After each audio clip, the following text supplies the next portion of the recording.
Donc là, même par rapport à tout ce qui s'est dit hier, voilà, si vous voulez retenir des choses, les noter. Alors, ceux-là, vous pouvez vraiment les décorer vous-même, même tous. Et puis, c'est là-dessus aussi tous les écrits autour de Jack. Voilà, c'est OK pour vous ? Donc, pensez bien à l'amener à chaque fois, du coup, quand les semaines où on est là. Donc là, vous pouvez les mettre sur le côté. Levez-vous. On peut bailler si on a envie.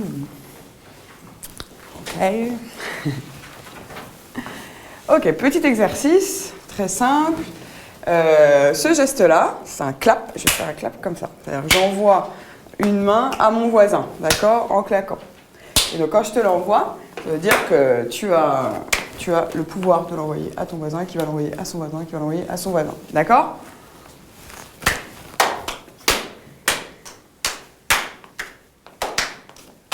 Ok.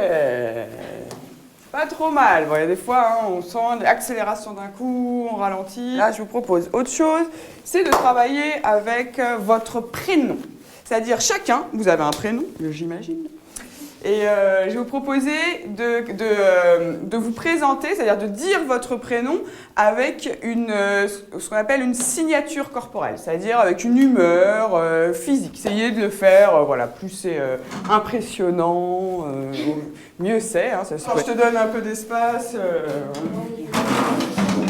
Donc la même chose en moins timide, quoi, en mode Théo. Théo. Ouais, super Théo. Ok, donc il va le refaire et chacun va devoir le refaire. D'accord ? Chacun fait Théo. Ça marche ? Théo. Théo. Théo. Théo. Théo. Théo.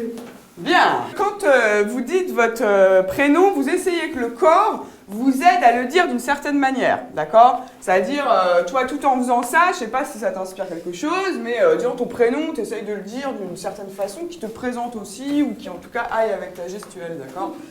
Une façon un peu originale. Et on se sert du corps, c'est-à-dire, c'est vraiment, là, tout coup, ton prénom, tu le dis sur le coup de poing en l'air, et ben, alors, comment tu...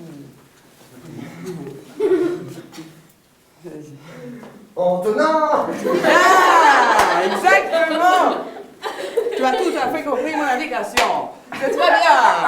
Alors vas-y, tu le refais, et puis à vous de le refaire l'un après l'autre. La première chose qui se passe, c'est mon statut déjà a priori, c'est-à-dire je suis une figure adulte qui est en même temps pas une figure parentale, pas une figure d'enseignant, je suis pas éducatrice, voilà, j'ai cette chose-là. Déjà, je suis metteuse en scène, ils vont pas forcément savoir ce que c'est, mais ils comprennent que je suis artiste. Et il y a un autre rapport qui s'instaure. Un adolescent, à part s'il a la chance d'avoir des parents qui le font parler, encore ça reste dans le huis clos de sa famille, n'a pas forcément d'espace pour s'exprimer, dire ce qu'il ressent, son point de vue sur les choses. Et c'est vrai que c'est quelque chose que je vais mettre en place immédiatement, enfin qu'ils sentent que c'est possible avec moi. Donc déjà ça crée quelque chose de très particulier. Et après ça va être comment je transmets ma passion en fait. Donc je suis forcément dans quelque chose que j'essaye de rendre contagieux, enfin de leur donner envie de le faire, de pas les forcer, mais que ça soit de leur donner... dès qu'on dit le mot théâtre, généralement tout le monde part en courant et personne ne veut en faire, donc des fois je vais pas annoncer qu'on va faire du théâtre. Au début je vais être dans quelque chose où mon objectif c'est qu'ils soient à l'aise le plus vite possible, à l'aise avec moi, à l'aise les uns par rapport aux autres, donc pour ça passe par le ludique, par des jeux d'expression, quelque chose qui permet tout de suite bon ça fait un peu peur ce qu'elle nous demande, mais tout le monde le fait que tout le monde le fasse en groupe, et on sent en très peu de temps, en une séance puis une autre, déjà ça commence un peu à se détendre, et à partir de là, plus ça va avancer, plus je vais être sérieuse, en fait, plus je vais commencer à en demander. C'est une espèce de préalable pour moi d'avoir un esprit de confiance, de jeu et de plaisir, quoi, qui va me permettre moi plus loin de rentrer dans le vrai plaisir de théâtre pour moi, qui est aussi l'approfondissement, la réflexion, la qualité d'interprétation au plateau. Travailler avec eux directement, c'est comme des interlocuteurs privilégiés, c'est-à-dire j'aime être à leur contact, c'est quelque chose que j'explique pas, c'est une affinité, c'est une fibre aussi, je pense que c'est une vraie envie, ils m'intriguent, j'ai envie de dialoguer avec eux, de partager des choses avec eux. Et après, dans mon sujet de travail, moi, artistique, ça va être vraiment, pour moi, porteur, quoi. C'est-à-dire, c'est travailler sur la métamorphose, la crise, la révolte, le désespoir, enfin tout ce qu'on peut rencontrer, l'état adolescent, je le trouve porteur, quoi, sur le plan artistique. Cette question de la métamorphose, elle est forcément porteuse, elle est porteuse au plateau, elle est porteuse dans les recherches, elle est l'hypersensibilité, le questionnement qu'on a à l'adolescence. Enfin, c'est pas forcément l'âge de l'adolescence, c'est presque, je le vois plus comme un état en fait, qui m'inspire beaucoup de choses au-delà de juste une tranche d'âge, quoi. C'est au-delà de ça. Donc j'ai amené plein de marionnettes différentes, mais ce que j'aimerais surtout qu'on découvre ensemble, c'est ce qu'on appelle la marionnette articulée. La marionnette articulée, c'est comme un être humain. Elle est pensée, et donc le mouvement qu'elle fait, c'est comme un être humain. Par exemple, elle a des genoux qui, comme nous, empêchent que la jambe aille trop vers l'avant. Pareil, elle a des coudes aussi qui bloquent ici le mouvement. Et elle est en capacité de faire ce que nous on fait, plus ou moins, donc de regarder. Et en même temps, si j'ai envie, voilà, je la fais voler, mais c'est plus un être humain. Donc ces marionnettes-là, c'est pas des marionnettes qu'on manipule toutes seules, tout seul, parce que je vais perdre en qualité de mouvement si je veux la faire avancer, parce que je suis toute seule et qu'il faut à la fois qu'elle regarde et qu'elle avance. Et vous voyez que ça manque un peu de stabilité. Quand on manipule des marionnettes comme ça, la tradition, c'est un à la tête. En général, c'est celui qui a le plus d'expérience en manipulation. Et donc, la personne, elle a la tête et la main droite. L'autre personne qui accompagne, celle qui a un peu moins d'expérience, elle est à la main gauche. Et, normalement, il y a quelque chose, elle tient les hanches. Et les jambes, c'est le rôle le plus ingrat, c'est pour les plus jeunes.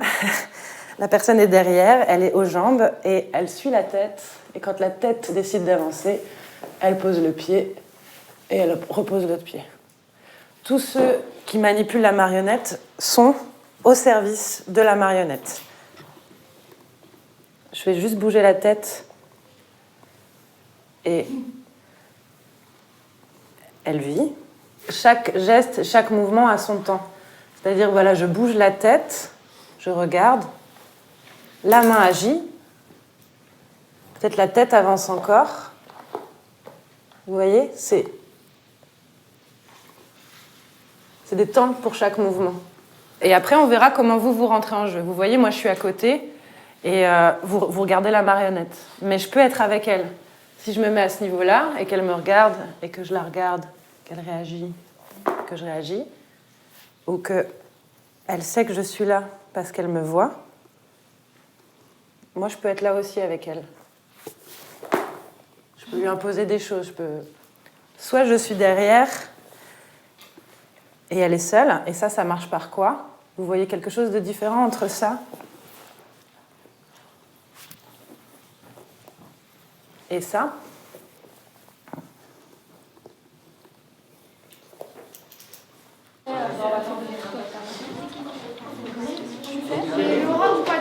Ça va juste.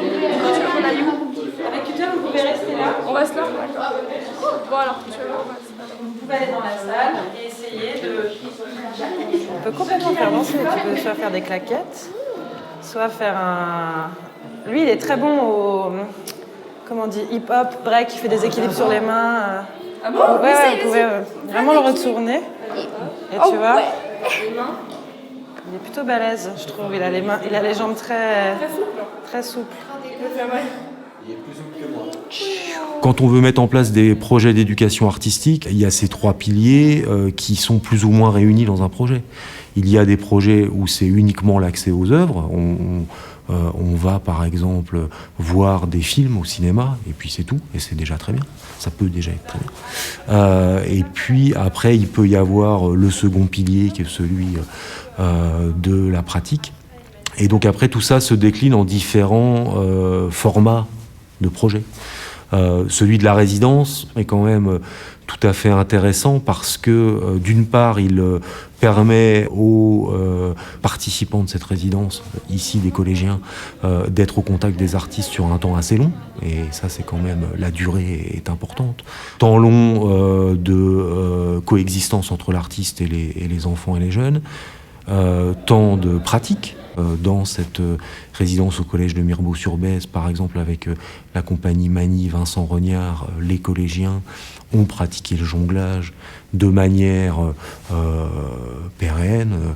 Et puis, puisque c'était le cas aussi dans cette résidence, l'accès aux œuvres, puisque les différentes compagnies mobilisées ont pu donner des représentations de leur spectacle, soit dans l'enceinte du collège, soit à la minoterie.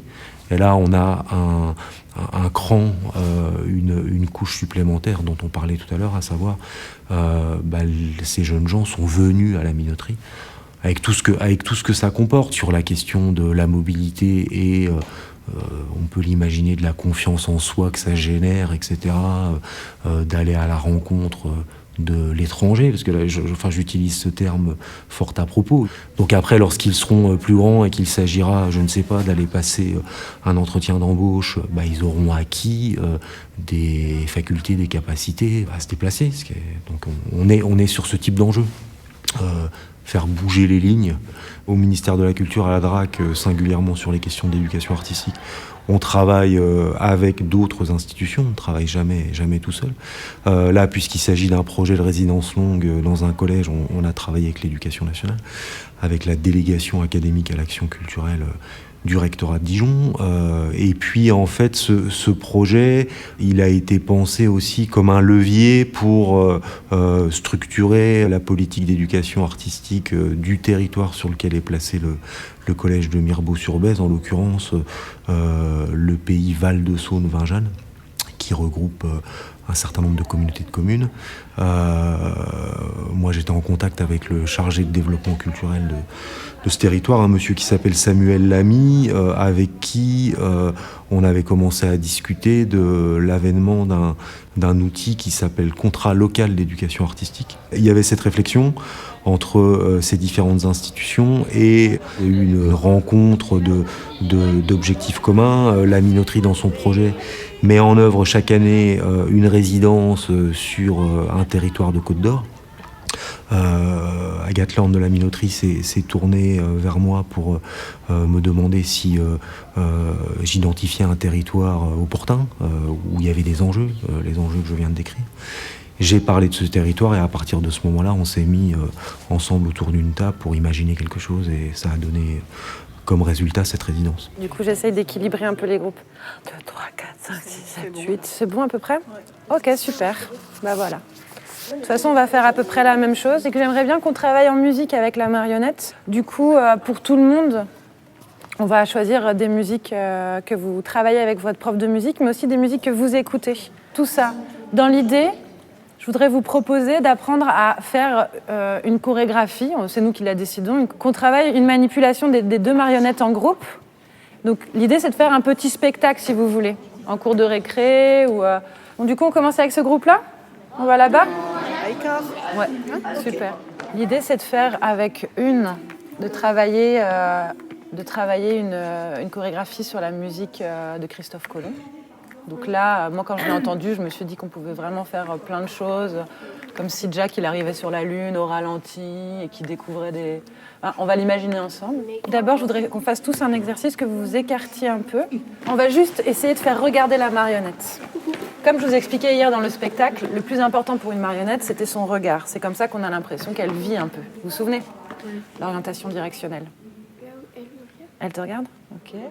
Libre à vous de vous amuser un peu. C'est-à-dire, vous pouvez faire des regards plus rapides ou des regards plus insistants.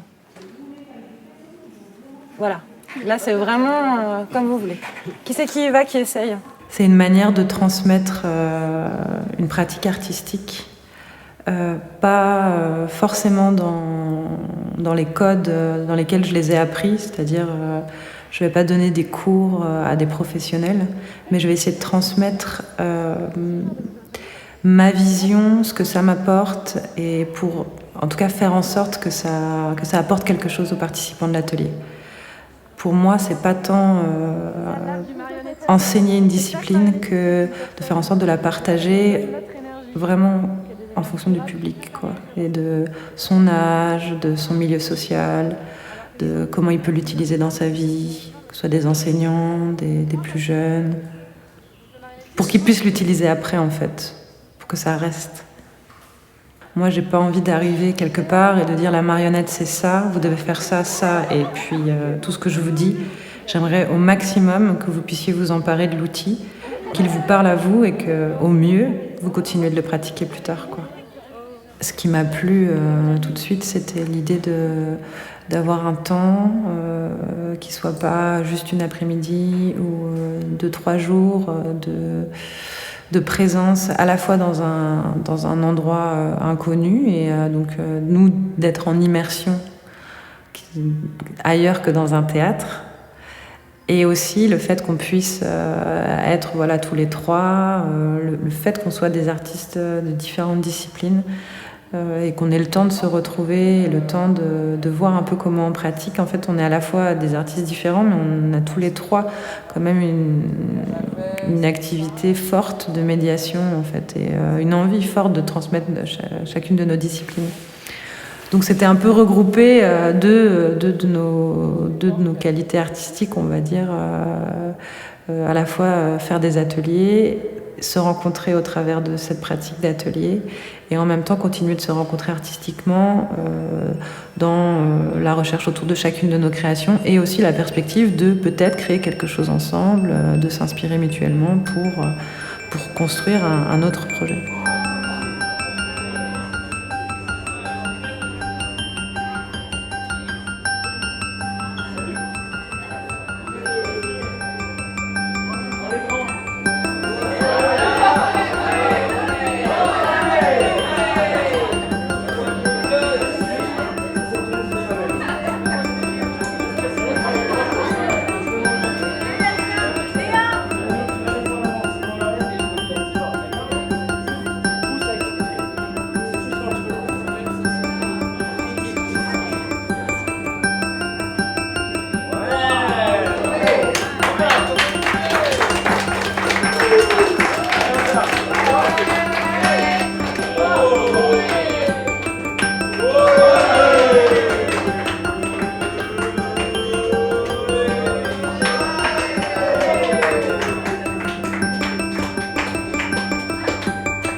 Comment ça va?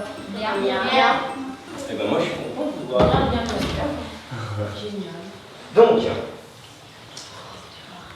c'est un spectacle que je suis en train de construire, ça je vous l'avais expliqué pour certains la dernière fois. Il n'est pas fini, mais il est un petit peu plus avancé que le premier jour où on s'est vu, d'accord? Normalement c'est jusqu'à 6 ans, donc vous avez le double vous. Mais c'est pas grave, peut-être vous allez voir quelque chose qui va vous plaire quand même. Donc je ne vous dis rien d'autre sur ce que ça raconte.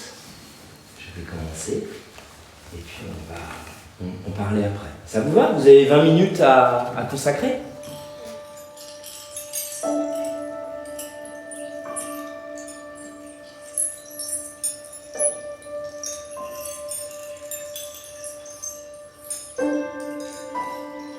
J'ai commencé à faire des spectacles jeunes publics il y a 3-4 ans. Je me suis rendu compte que nos spectacles de cirque étaient souvent programmés en scolaire mais n'était pas forcément adapté. Je crois que le propos n'était pas forcément là. Donc je me suis penché sur le spectacle jeune public avec un spectacle qui s'appelle Après grand c'est comment, qui est un texte de Claudine Galéa et qui parle vraiment d'un enfant avec une problématique pour lui du rythme par rapport à l'adulte. Et du coup, la rencontre du jeune public a été très intéressante et je suis content aujourd'hui d'être en collège pour pouvoir justement rencontrer à nouveau des jeunes et leur transmettre un point de vue, une pratique et essayer de leur communiquer tout ça. Je crois qu'on a beaucoup de choses à partager avec eux. Il me semblait intéressant surtout d'avoir des initiations au jonglage et aussi d'avoir un côté partage par rapport à ce qu'on fait en ce moment, sur quoi on réfléchit, sur nos pratiques. Je crois que le côté initiatique, ça se fait très bien dans des clubs, dans des écoles, en MJC. Et là, pour nous, je pense qu'il était intéressant de parler aussi de nos pratiques artistiques, dans le sens la construction des spectacles et quelle thématique sur laquelle on réfléchissait en ce moment. Par exemple, le spectacle Tout d'abord que j'ai pu travailler ici dans une des premières semaines de résidence. J'ai pu le montrer et faire partager avec des sixièmes ce travail-là qui parle de la métamorphose des corps. Et eux, ils sont dans des phases assez dingues, justement, à propos des métamorphoses. Je crois que mon langage de circassien, il est par le corps, que ce soit dans le jonglage, dans l'acrobatie, ou la roussire, comme on a pu pratiquer ici, c'est par le corps que ça passe. Donc leur ramener des sensations, une réflexion, une façon de bouger qui implique ça, oui. C'est pas une manière philosophique, mais une manière corporelle d'approcher en fait l'art pour moi. J'espère que ça leur apporte quelque chose, ne serait-ce que dans la découverte de ses propres capacités. C'est vrai qu'en leur apprenant tout simplement les fondamentaux du jonglage, on parle de différenciation, dissociation des mouvements, on parle de tenue, donc on parle d'identité. Quand on se tient bien, quand on se tient mal, ça représente différentes choses. Donc déjà, avoir cette conscience-là du corps, c'est assez énorme. C'est une base première pour toute activité corporelle. Si on leur donnait goût au spectacle, pour qu'ils aillent voir des pièces, qu'elles soient en cirque, en théâtre, en marionnette, en danse, qu'ils aillent au théâtre pour découvrir des nouvelles choses, avoir une réflexion partagée, c'est déjà formidable, ce serait gagné. En plus, j'espère leur amener quelque chose corporellement pour décoincer peut-être une épaule ou décoincer une position où on se met pour se protéger. J'insiste énormément sur le travail en collectif. Donc je trouve ça bien d'avoir ces travaux en collectif pour le groupe. Ça permet de fédérer et je leur ai énormément expliqué que dans un collectif, tout le monde était utile et que les identités, pour le coup, on les cachait au service d'un groupe et d'une identité commune. Et ça, je crois que c'est intéressant de savoir se mettre au service de l'autre à un moment, d'un groupe, pour une représentation.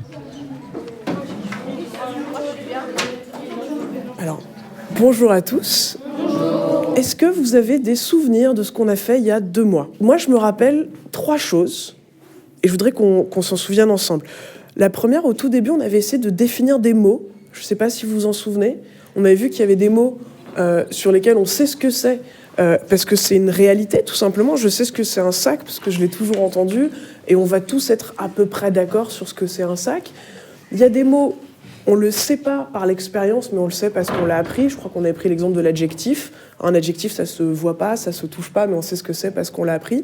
Puis il y a d'autres mots, le bien, le mal, l'égoïsme, le courage. C'est vachement difficile de savoir ce que c'est, et c'est là-dessus qu'on va commencer une réflexion qu'on appelle philosophique pour essayer de comprendre ce que c'est. Quand on dit de quelque chose que c'est pas bien, ça peut vouloir dire plusieurs choses. On avait dessiné 3 cercles. Le cercle social, éthique et légal. Et on avait vu qu'il y a des actions dont on pouvait dire qu'elles étaient bien ou pas bien en fonction de 1, 2 ou 3 de ces cercles. D'accord ? Donc, l'exemple que votre camarade a pris, fumer à côté des gens, par exemple, en fonction de quoi est-ce que ce serait pas bien ? Alors, ce projet, c'est de proposer une initiation interdisciplinaire à des jeunes sur la question du bien et du mal en mêlant les outils des arts de la scène et de la philosophie. Et évidemment, la partie philosophie intervient beaucoup plus sur la question de l'écriture du script, de l'écriture d'une histoire qui présente des enjeux philosophiques intéressants, qui pose de bonnes questions. Il y a un lien, je crois, assez clair entre le choix de cette thématique et, on va dire, les événements récents de l'actualité.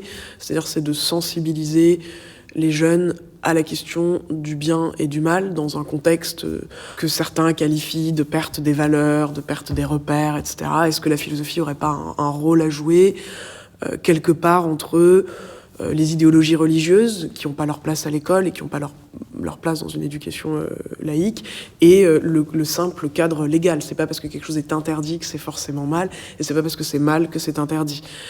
Et donc ça, c'est déjà simplement d'avancer cette idée-là pour des jeunes. L'idée dans la vie, c'est que si on pouvait changer le comportement de ceux qui font du mal, on n'aurait pas plus beaucoup de problèmes, d'accord ? Donc en revanche, on va s'intéresser à la réaction de toi qui est là, tu attends le bus par exemple, tu vois, et de toi qui peut éventuellement dire quelque chose ou faire quelque chose, et tu fais absolument ce que tu veux, d'accord ? Les autres, vous avez le droit, à n'importe quel moment, de lever la main et de dire « moi, je voudrais prendre la place de quelqu'un », donc de tout le monde, sauf évidemment de celui qui commet l'agression, pour dire « moi, j'ai une idée pour faire quelque chose ou pour dire quelque chose ». Donc on refait. Ça va? Oui.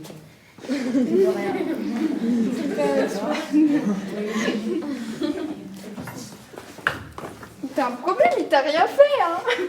Tu te calmes. La première chose déjà, c'est de mettre l'autre face à la conséquence de son action, en lui disant « tiens, j'ai un petit peu mal », là il peut s'en douter, mais dans d'autres cas, peut-être il ne s'en doute pas forcément, peut-être il n'a pas compris, peut-être il n'a pas vu que ça pouvait causer du mal. Donc la première chose, c'est ça, c'est d'expliciter, c'est de formuler ce qui se passe, de dire « tiens, ça me fait mal ». Alors là, c'est un projet starter du département de la Côte d'Or. Là, en l'occurrence, avec des classes de 4e qui travaillent à la fois avec leurs enseignants dans leur discipline, donc en lettres notamment, et ensuite avec des intervenants extérieurs, donc Lucille en art de la marionnette, Marion en théâtre et moi en philosophie.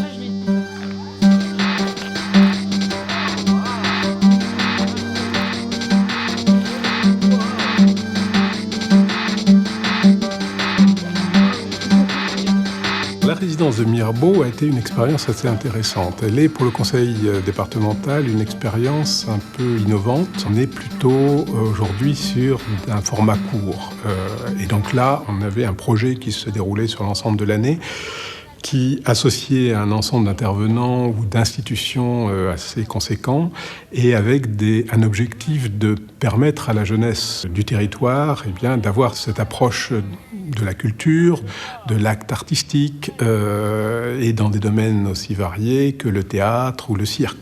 Ce qui est intéressant pour le conseil départemental, c'était justement de participer à cette expérience qui avait un intérêt, c'est de pouvoir constituer une préfiguration d'un contrat local d'éducation artistique associé à un dispositif déjà mis en place qui sont les parcours starter, donc associé à un des parcours starter, à une résidence plus importante. Donc on est dans un complément intéressant à bien des points de vue, sur un territoire d'autant plus intéressant qu'il est en pleine mutation. Le parcours starter est un des outils symbolique en quelque sorte de cette diffusion culturelle sur le territoire. C'est une manière de rencontrer un artiste, de voir quelle est sa manière de faire, comment il procède, quelles sont ses réflexions, et en même temps c'est un temps de pratique artistique puisque les élèves vont être invités autour d'un sujet qui a été retenu, à développer une action et réaliser quelque chose un peu identique avec lui pour un temps donné dans l'année scolaire, puisque ce sont ce qu'on appelle des petites formes, c'est-à-dire c'est une quinzaine d'heures d'intervention au moment des cours.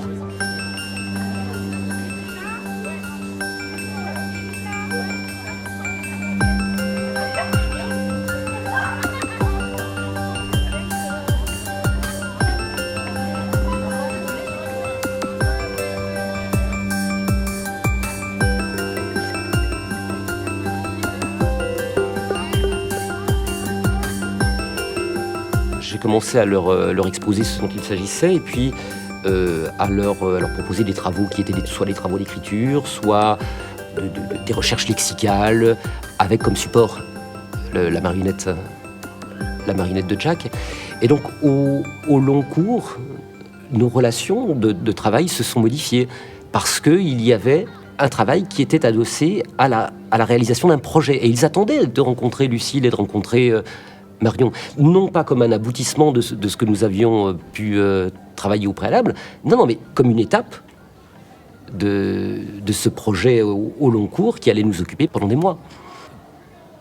Pour certains, c'est d'ailleurs le premier mouvement dans la classe, il y a quelque chose de magique. C'est un monde merveilleux qu'on les invite à pénétrer.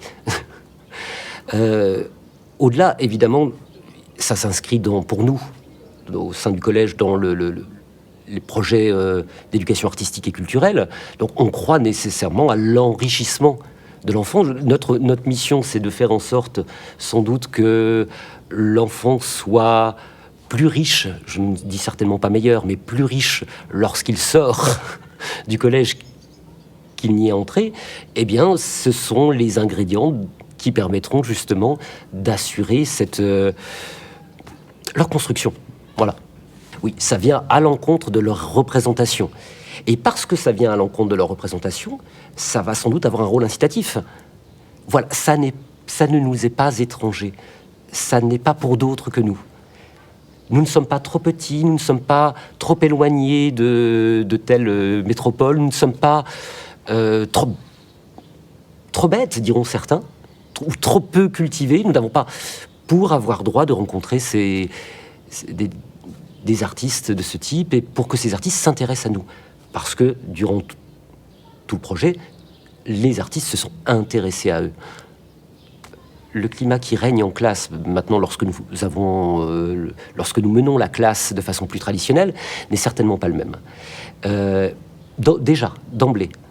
Parce que c'est créé, alors je n'ose pas parler de complicité, parce que les statuts sont marqués et jamais, pendant ces ateliers, alors même que nous travaillons différemment, ils n'ont cessé de considérer que j'étais leur professeur et ils ont toujours respecté mon autorité. Mais en classe, il va y avoir, si ce n'est pas de la complicité, c'est peut-être quelque chose qui est de l'ordre d'une forme de communion. Alors attention, celle qu'autorise la conviction que l'on travaille en vue de la réalisation d'un même objectif, que l'on va dans la même direction. Et effectivement, le fait de travailler d'une autre façon et d'élaborer petit à petit, au fil des ateliers, cette confiance permet de donner de la valeur ajoutée à un cours plus traditionnel. Attaquer, tu vois, demain, je les reprends tous ensemble 1 heure. Ok. Vous vous souvenez de ce qu'on a fait la dernière fois? Oui? Capable de le refaire? L'homme est un animal raisonnable. L'homme est un animal raisonnable? Qui vous a passé cette définition? Sont-ce les loups? Non, les loups? Ouais. Les loups? Ah oui. Marion nous a présenté son parcours et surtout elle nous a invités, et ça faisait partie du programme, à venir voir la pièce qu'elle avait mise en scène ici à Mirbeau. Et j'ai été vraiment très, très heureuse de ça parce que certains de mes élèves de 3e, c'était la première fois qu'ils allaient au théâtre. C'est-à-dire que si le théâtre ne vient pas chercher les gens, en tout cas nous ici à la campagne, il y a des élèves qui n'auraient jamais eu dans leur histoire scolaire, un contact avec le théâtre. Alors ça, vraiment, c'est bien. Non seulement on a vu la pièce, on s'est entraîné à jouer Antigone, mais ça sortait du cadre purement dans ma salle, avec le même professeur qui me connaissent parfois déjà depuis l'année dernière. Là, on avait une intervenante extérieure qui avait d'autres compétences, et du coup, je pense que pour eux, ça leur a fait vraiment beaucoup de bien. Ne diriez-vous pas, voilà le plus abominable savage dont on n'ait jamais lu parler. Et si les loups en faisaient de même? Quel hurlement, quelle boucherie! Et s'ils vous disaient qu'ils aiment la gloire, coupierez-vous de ces discours qui l'amènent à se trouver à ce beau rendez-vous? Ok, plus fort et prends-toi, j'entends rien. Voilà, ok, ça marche? Et donc on va faire, regardez tous, parce que hier, on s'est bien aperçu que c'était difficile. Je veux pas ça, je veux juste les avant-bras. Ouais, c'est ça, mais en décalé. Super, super. Nickel. Tu faisais un truc super dur. Ouais, t'as une main qui fait ça. Et puis tu fais ça. C'est super dur, ça. Bravo. Moi, je reste beaucoup dans mon cadre de cours. Donc j'ai du mal un peu à lâcher prise et à les laisser partir, mais dans le bon sens du terme. Alors que Vincent, lui, justement, il va aller chercher parce qu'il a l'œil qui est l'œil du technicien, l'œil du pro. Et lui, il va savoir aller pousser l'élève un petit peu plus loin pour obtenir quelque chose, alors que moi, je vais peut-être m'arrêter avant. Parce que j'ai ce cadre de cours. Quand je trouve une façon de travailler de Vincent ou une façon d'accéder à quelque chose, je me dis « ça c'est super ». Après, il faut que je puisse me l'approprier, ça c'est encore autre chose. Mais tout au moins, j'essaie de me dire pourquoi lui ça a marché là, alors que moi, ça va peut-être pêcher un petit peu de ce côté-là. C'est riche pour moi, en tout cas. Après, pour les élèves, c'est super. Hein. C'est des éponges, pour le coup, ils absorbent tout, ils sont riches. Ça rebondit, ça va bien, ça avance. Il y a eu pas mal de questionnements sur pourquoi Vincent allait venir, qu'est-ce qu'ils allaient y gagner, etc. Quand je vois ce que ça donne, ils ont été capables de mettre à profit, de réutiliser très rapidement ce que Vincent leur a proposé. Et eux aussi, ils sont plus trop dans le cadre du cours de PS. Pour eux, ils sont avec Vincent dans le cadre du projet. Ils sont pas en cours de PS. Et je crois que ça aussi, c'est quelque chose de bien aussi, de positif. Il en manque un! Il est où?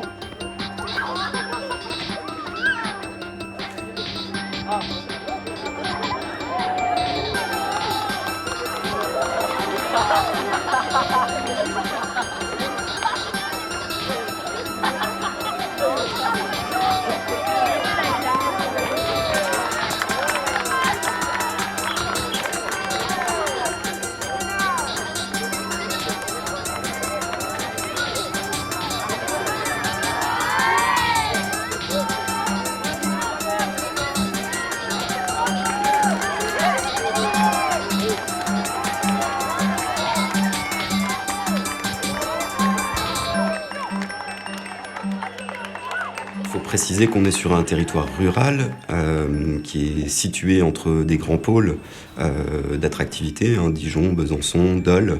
Donc on est en plein cœur de tout ça, on pourrait presque dire en plein cœur de la région Bourgogne-Franche-Comté. Néanmoins, les structures sont quand même peu nombreuses, donc les choses se concrétisent progressivement. On réfléchit effectivement depuis un petit moment avec les élus et les acteurs locaux à essayer de mettre en place un dispositif d'action d'éducation artistique qui soit ouvert le plus largement pour les établissements scolaires et les structures enfance-jeunesse. En échangeant avec un certain nombre de partenaires comme la DRAC, la minoterie, le conseil départemental et ainsi de suite, s'offrait pour nous la possibilité de bénéficier d'une résidence sur le territoire. C'était vraiment une opportunité test d'assez grande ampleur, puisque c'était un gros projet avec quatre artistes sur une période assez longue, puisqu'on était sur plus de 5 semaines, et puis aussi avec l'idée de voir comment le territoire pouvait s'emparer de la chose au-delà de l'établissement scolaire et s'ancre sur le territoire. On a aussi essayé d'y associer les associations locales et notamment l'Office de la culture qui regroupe une dizaine d'associations. On a des enfants qui ont à la fois participé hors temps scolaire et dans le temps scolaire aux différents projets. Ça s'est raccroché aussi à des projets de l'accueil jeune. Donc on voit bien qu'il y a eu un rayonnement large et des plus-values non négligeables sur le territoire. Les bénéfices, on les a vus tout de suite. On s'est par exemple rendu compte que les enfants, à 80%, n'étaient jamais allés à un spectacle. Ce qui implique aussi qu'ils n'ont jamais été en lien ou en rapport avec un artiste, avec la vision d'un artiste. On est dans la découverte, on est dans l'ouverture, on se rend compte qu'il y a des choses différentes qui peuvent être appréhendées sur un même sujet. D'autant plus qu'on sent l'envie de continuer. On a des demandes aussi bien des professeurs que d'associations qui sont en attente du coup pour l'avenir, de renouveler l'expérience d'une manière ou d'une autre. C'est un parcours en environ d'une vingtaine d'heures. On a travaillé et sur la question philosophique du bien et du mal. Donc il y a une philosophe qui est intervenue, on a fait des débats, étudié la question. Qu'est-ce que le mal? Voilà, vous allez pouvoir en découvrir un peu plus dans ce que vous allez voir juste après. Et on a travaillé à l'initiation à la fois au théâtre et à la fois à la marionnette. Alors là, c'est bien sûr la première fois qu'ils présentent ça devant d'autres. Ils sont un peu stressés, donc on va vous demander vraiment d'être à l'écoute, bienveillant. Là, ils ont un peu le trac, c'est normal. C'est l'aboutissement d'un projet là, qu'on mène ensemble là, depuis le mois de mars.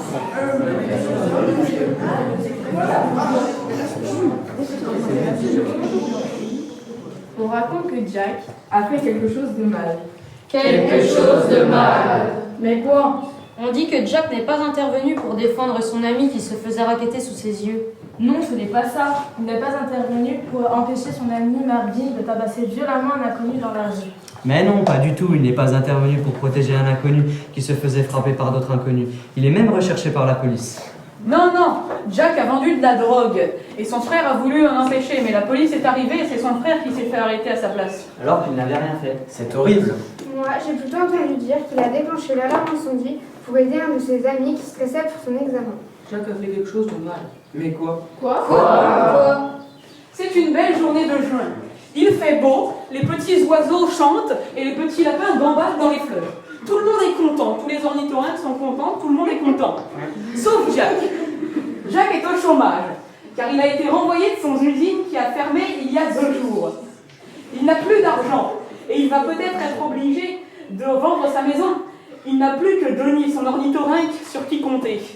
Il va peut-être devoir vendre sa PS4 ou même pire, son propre ornithorynque. Mais heureusement, il n'en arrivera pas à de telles extrémités. Car Michel, son ami vendeur d'esclaves, arrive bientôt chez lui.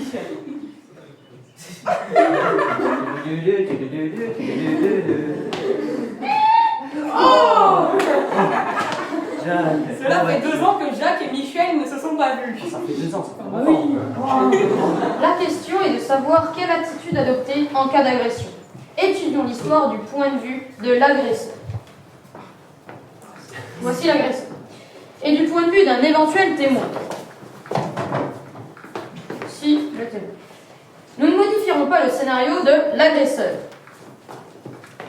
Voici l'agresseur. Car nous considérons qu'on ne peut pas changer la situation. Un homme se fait agresser. C'est triste, mais c'est comme ça. Par exemple,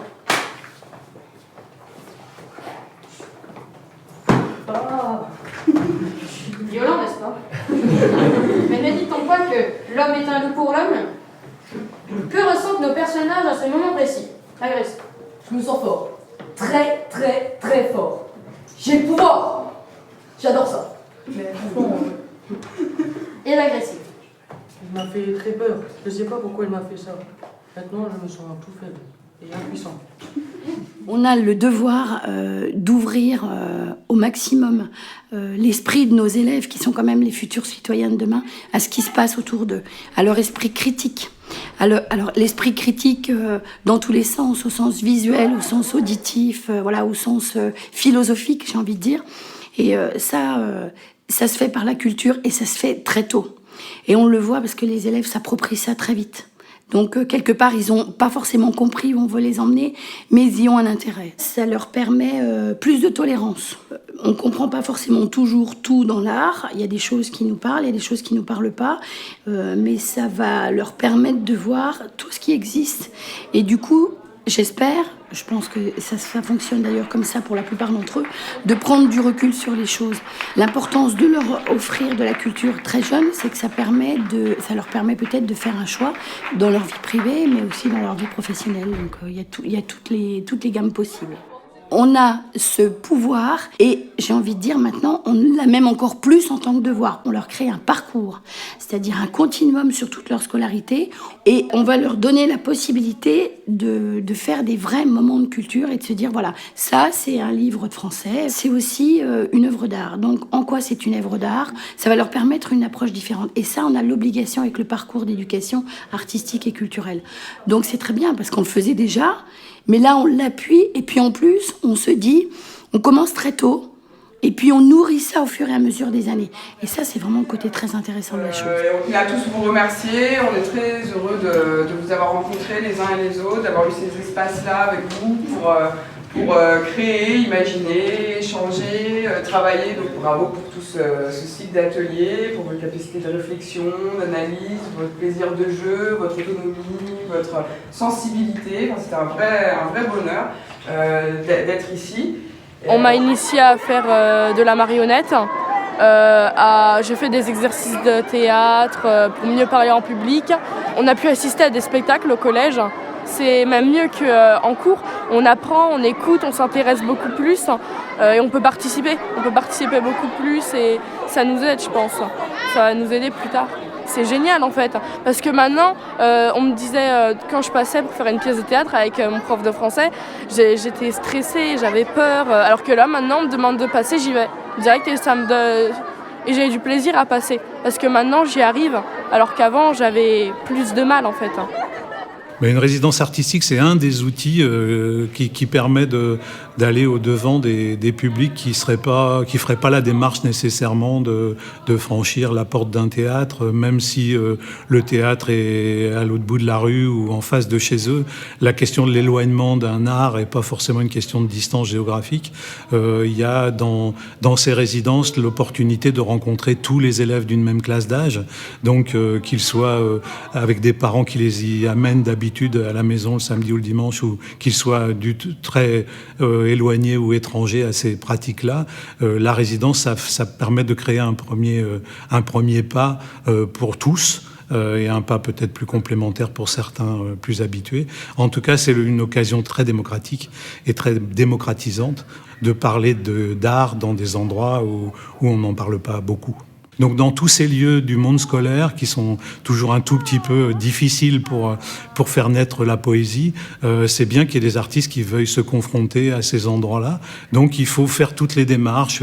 À d'autres endroits, nous portons des valises, c'est le cas de le dire, avec des livres de théâtre à l'intérieur, et nous permettons à des artistes de faire connaissance avec des textes de théâtre aux élèves, avec des petits cours, des petits cours de jeu, de diction, tout ça.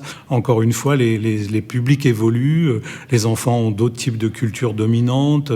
À la télévision, les jeux vidéo, des choses sont marchandisées et ont un impact très fort sur leur imaginaire. Donc, comment, on peut entrer dans leur imaginaire et le nourrir autrement que par des formats très, très impactants, parce qu'ils sont répétés, parce qu'ils sont dans un commerce énorme et mondialisé. Donc, comment ça touche l'individu aussi de pouvoir écrire un bout de texte, de pouvoir jongler avec 3 balles, de pouvoir interroger un artiste qui se penche sur la question de raconter une histoire.